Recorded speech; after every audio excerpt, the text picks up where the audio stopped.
Without a doubt, we're all at least a little bit curious to find out the release date of WWE 2K23, but before we get to that point, something needs to come first, and that is the official announcement.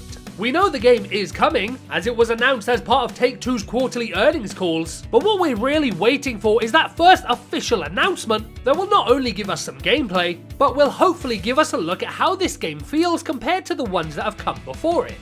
WWE 2K23 is in new territory because it's the first game that is likely to come out with a March release window, while having another game come before it that was also on a March release date, that being WWE 2K22.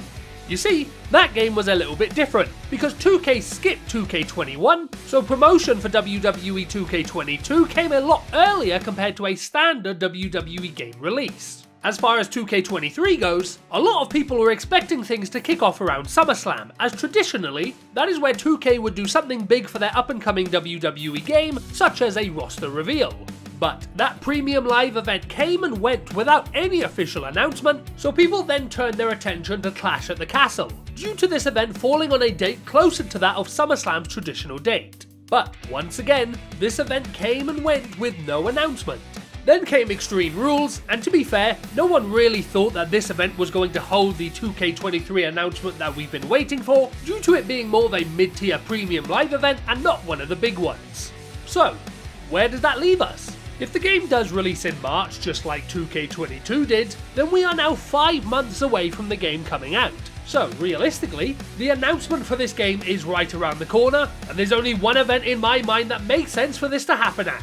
WWE Survivor Series War Games. This makes sense for a lot of reasons. Firstly, WWE games always try to get their big announcements attached to one of the WWE's Big 4 pay-per-view events. That has usually meant the announcement would fall at WrestleMania or SummerSlam, in line with a fall release. But with the game having a March release window now, it makes sense that they would instead take advantage of WWE's other big 2 pay-per-views, making the first major announcement at Survivor Series, and then following it up with the next major update of the game's features and modes at January's Royal Rumble. The pacing of that promotional schedule would be quite nice as well. If a game is announced at Mania and then followed up at SummerSlam, fans are waiting nearly 5 months for new information about the game. By announcing at Survivor Series and then following it up with another big announcement at the Rumble, it's only about 2 months of time. So there likely won't be as many complaints from people saying we're not getting enough information about the game.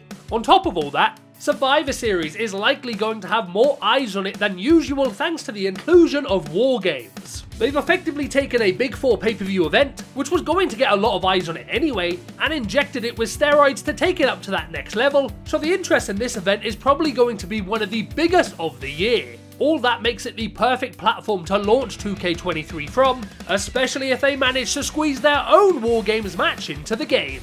So there we go guys, just some of my thoughts on when I think 2K23 will be officially announced, along with some extra thoughts on its promotional schedule. But of course, as usual, I would love to hear your thoughts on this, so make sure to leave them in the comment section down below, and while you're down there, don't forget to drop a like on the video and subscribe for more WWE 2K23 content. Thank you very much for watching this video, and if you like this one, you may enjoy one of these videos as well.